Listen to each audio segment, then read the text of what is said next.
नमस्कार विद्यार्थी मित्रांनो, महाराष्ट्रातल्या कोणत्याही डी-सी-सी बँकेत तुम्हाला सिलेक्शन पाहिजे असेल तर त्यासाठी इम्पॉर्टंट आहे विद्यार्थी मित्रांनो प्रिव्हियस इयर क्वेश्चन पेपरवर तुमची प्रॅक्टिस असणं. तर विद्यार्थी मित्रांनो, मागील वर्षाचा पेपर जो आहे तो आपण आज सॉल्व्ह करणार आहोत डी-सी-सी बँकेचा. तर इथे बघू शकता विद्यार्थी मित्रांनो, ही जी शिफ्ट आहे ती इव्हिनिंगची आहे. त्यानंतर टोटल नंबर ऑफ क्वेश्चन 90 राहणार आहे विद्यार्थी मित्रांनो. त्यानंतर एक्झाम पिरियड जो आहे तो मिनिटमध्ये म्हणजे 90 मिनिटाचा राहणार आहे. ठीक आहे. तर अपकमिंग जी आपली यवतमाळ डी-सी-सी बँक आहे आणि जळगाव डी-सी-सी बँक आहे विद्यार्थी मित्रांनो. तर त्यासाठी तुम्हाला हा व्हिडिओ हेल्पफुल राहणार आहे, तर शेवटपर्यंत नक्की बघा. ठीक आहे. त्याआधी विद्यार्थी मित्रांनो, सर्वात पहिला प्रश्न आपण सॉल्व्ह करून घेऊ. भारतातील प्रसिद्ध रॉक गार्डन कोणत्या शहरात आहे? प्रसिद्ध जे रॉक गार्डन आहे विद्यार्थी मित्रांनो, हे इथे बघू शकता चंदीगडमध्ये आहे. त्यानंतर इथं सिम्पली माहिती दिलेली आहे याची. भारतातील प्रसिद्ध रॉक गार्डन चंदीगड शहरात आहे. हे उद्यान नेकचंद यांच्या नावानेही ओळखले जाते आणि ते शहरी कचऱ्यापासून बनवलेल्या कलाकृतीसाठी प्रसिद्ध आहे. ठीक आहे. त्यानंतर नुकताच ठाणे डी-सी-सी बँकेचा रिझल्ट लागलेला आहे. हा जो आहे विद्यार्थी मित्रांनो डी-सी-सी बँकेचा ग्रुप आहे. तर आपला विद्यार्थी हा सिलेक्ट झालेला आहे. Congratulation, you been selected for the interview. तर अशाच प्रकारे आपले विद्यार्थी सिलेक्ट होत आहे विद्यार्थी मित्रांनो. विजन नोकरीने दिलेल्या प्रिव्हियस इयर क्वेश्चन पेपर आणि नोट्सचा तुम्ही अभ्यास करा. खास करून तुम्ही नोट्सचा जो अभ्यास करा विद्यार्थी मित्रांनो. महाराष्ट्रातल्या कुठल्याही डी-सी-सी बँकेत तुम्हाला सिलेक्शन पाहिजे असेल तर खास करून कृषी व ग्रामीण सहकार यांसारख्या नोट्सचा तुम्ही अभ्यास करा विद्यार्थी मित्रांनो. आणि महाराष्ट्रातल्या कुठल्याही डी-सी-सी बँकेत तुम्ही आपलं सिलेक्शन पक्क करा. आजच दिलेल्या नंबरवर मेसेज करा विद्यार्थी मित्रांनो आणि महाराष्ट्रातल्या कुठल्याही डी-सी-सी बँकेत आपलं सिलेक्शन पक्क करा. तर विद्यार्थी मित्रांनो, जे कोणतेही विद्यार्थी डी-सी-सी बँकेत महाराष्ट्रातल्या कुठल्याही डी-सी-सी बँकेत सिलेक्ट होतात त्यावर विद्यार्थी मित्रांनो एकच गोष्ट मला सांगायची आहे की तुम्हाला जर कट ऑफ यादीपेक्षा जास्त मार्क असेल तर तुमचं सिलेक्शन फिक्स आहे ना. तुमचं सिलेक्शन जर तुम्हाला कट ऑफ यादीपेक्षा जास्त मार्क असेल तर तुमचं फायनल लिस्टमध्ये तुमचं नाव येऊन जाईल आणि तुम्हाला इंटरव्ह्यूला बोलावून 10 मार्काचा इंटरव्ह्यू असतो विद्यार्थी मित्रांनो. ठीक आहे. परीक्षा 90 मार्काची जरी असली 10 मार्काचा इंटरव्ह्यू असतो. इंटरव्ह्यूवर तुमचं सिलेक्शन नाही आहे, फक्त 10 मार्काच्या तुम्हाला मार्क मिळणार आहे. तर जर तुम्हाला फायनल लिस्टमध्ये कट ऑफ यादीच्या वर्त मार्क्स असेल तर तुमचं फिक्स सिलेक्शन आहे. कोणीही तुम्हाला रोखू शकत नाही. खूप विद्यार्थ्यांचा समज आहे की सर यात फ्रॉड होतो, यात असं होते, यात तसं होते. परंतु विद्यार्थी मित्रांनो, तुम्हाला जर कट ऑफ यादीच्या वर्त मार्क मिळाले, फॉर एक्झाम्पल जास्तीत जास्त डी-सी-सी बँकेचा जो कट ऑफ यादी असतो तो 60 ते 70च्या जवळपास मधात असतो.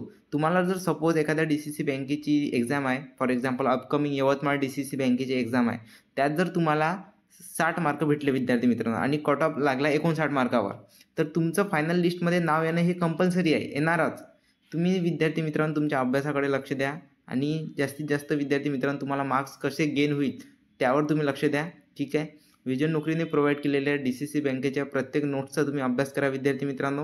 ठीक आहे. जास्तीत जास्त कृषी व ग्रामीण सहकार, बँकिंग, ठीक आहे, यावर तुम्ही लक्ष द्या आणि डी-सी-सी बँकेत अपकमिंग यवतमाळ डी-सी-सी बँक असो किंवा कोणतीही डी-सी-सी बँक असो त्यामध्ये तुमचं सिलेक्शन पक्क करा. नंतर नेक्स्ट प्रश्न आपण इथे बघूया. मलेरिया हिवता प्रतिबंधक करण्यासाठी अतिसंवेदनशील भाग रिकामी जागा गटातील कीटकनाशकाद्वारे फवारणी करतात. तर याचा आहे सिंथेटिक पायरेथ्राईट. ठीक आहे विद्यार्थी मित्रांनो. तर इथे बघू शकता मलेरिया प्रतिबंधासाठी आणि संवेदनशील भागामध्ये पायरेथ्राईट्स यासारख्या गटातील कीटकनाशकाचा वापर केला जातो. या कीटकनाशकाची फवारणी घरामध्ये केली जाते, ज्यामुळे डासांचा प्रादुर्भाव कमी होतो. ठीक आहे. त्यानंतर नेक्स्ट प्रश्न आपण बघूया इथे. प्रथिने हे अन्न आहे. प्रथिने हे रिकामी जागा अन्न आहे. तर हे शरीर निर्मारक आहे विद्यार्थी मित्रांनो. ऊर्जासुद्धा उत्पन्न करते, परंतु मुख्यतः जे आहे प्रथिने ते शरीर निर्मारक आहे. ठीक आहे. तर इथे बघू शकता याची सिम्पली इन्फॉर्मेशन. प्रथिने हे शरीर निर्मारक अन्न आहे. प्रथिने शरीराच्या पेशी आणि ऊतींच्या निर्मितीसाठी आवश्यक असतात आणि त्याची वाढ, दुरुस्ती आणि देखभाल करतात. जर ती ऊर्जेचा स्रोत म्हणून वापरली जाऊ शकतात तरीही त्याचे मुख्य कार्य शरीर निर्माण करणे हे आहे. ठीक आहे. त्यानंतर नेक्स्ट प्रश्न आपण सॉल्व्ह करणार आहे विद्यार्थी मित्रांनो. ऑर्निथॉलॉजी हे कशाचे अभ्यास करणारे शास्त्र आहे? तर याचा आन्सर आहे पक्षी. ठीक आहे. इथे त्याचं एक्झाम्पल स्पष्टीकरणमध्ये बघू शकता. ऑर्निथॉलॉजी हे पक्षी याचा अभ्यास करणारे शास्त्र आहे.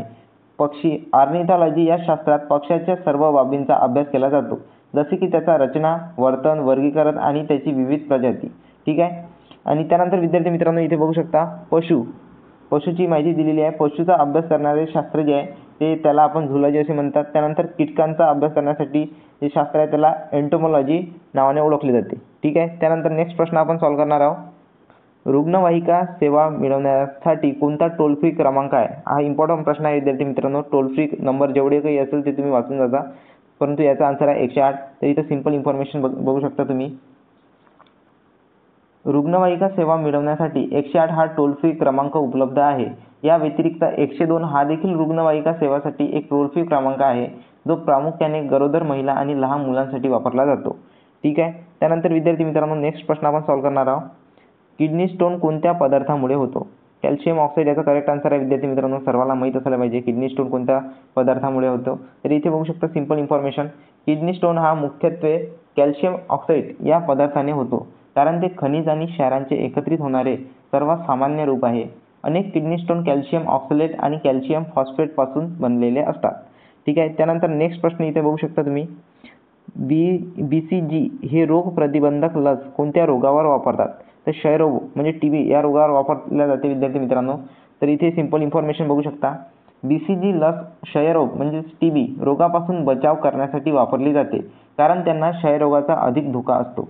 ठीक आहे. त्यानंतर नेक्स्ट प्रश्न आपण जाणून घेऊ. कुष्ठरोग रिकामी जागा या जीवाणूमुळे होतो.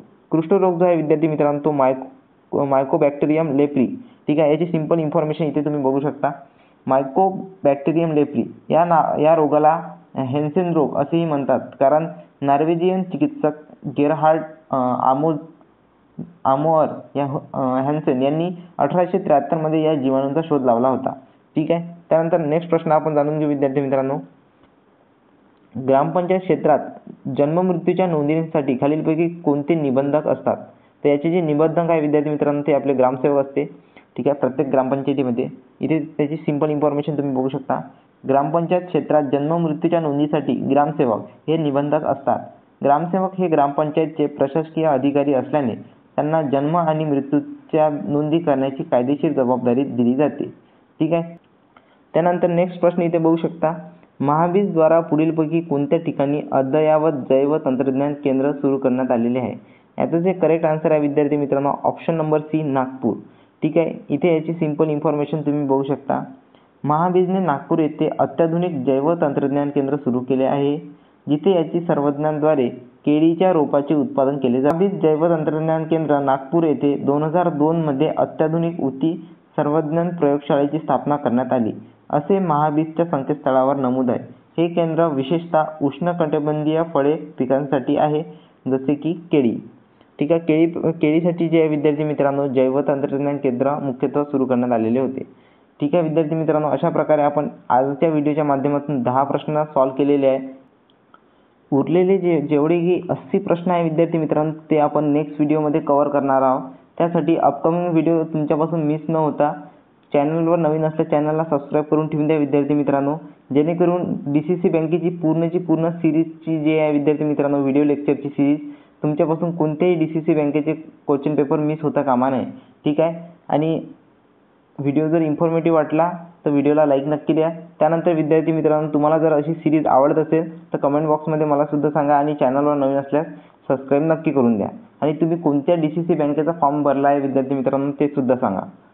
ठीक आहे. भेटूया नेक्स्ट व्हिडिओमध्ये. धन्यवाद.